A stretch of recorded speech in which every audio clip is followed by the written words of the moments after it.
Noong nakaraang aralin, ating natukoy ang pagkakaiba ng konsepto at kahulugan ng imperyalismo at kolonyalismo. Ngayon, ating aalamin ang mga uri ng imperyalismo at kung paano ito pinatutupad sa bawat bansang kanilang sinasakop. Sa pag-unlad ng imperyalismo, patuloy na nagpapaligsahan ang mga bansa sa dami ng dayuhang teritoryong kanilang maaangkin.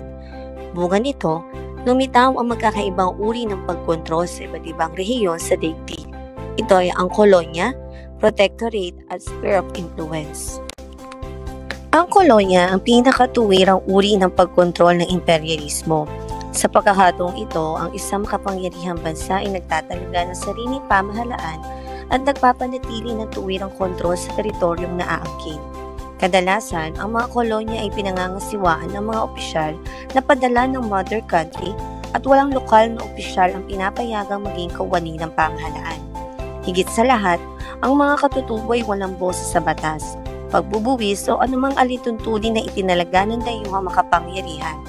Ito ay nagdudulot ng matinding paghihirap sa bahagi ng mga katutubong populasyon na karaniwang nagiging mga second-class citizens sa sarili nilang bansa.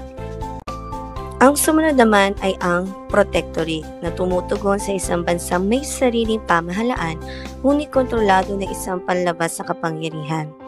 Sa kayusang ito, pinapayagan ang mga lokal na opisyal na pamahalaan ang kanilang sarili sa kondisyong pananatilihin ang kaayusan ng pamahalaang nakabatay sa estruktura ng pamahalaan ng mga Europeo. Limitado rin ang pamamahala ng mga lokal na opisyal dahil nananatiling pinanghahawakan ng dayuhang makapangyarihan ang panlabas na pakikipag-ugnayan ng bansa. Gayunpaman, ang isang protectorate ay pinagkakalooban ng makapangyarihang bansa ng proteksyon laban sa mga panlabas na hamon. At ang panghuli ay ang tinatawag na sphere of influence. Ito ay tumutugon sa pag-angkin ng isang panlabas sa kapangyarihan ng pribilehiyong pamumuhunan at pangangalakan sa isang lugar o rehiyon. Ito ay karaniwang nangyayari sa hangganan ng isang kolonya.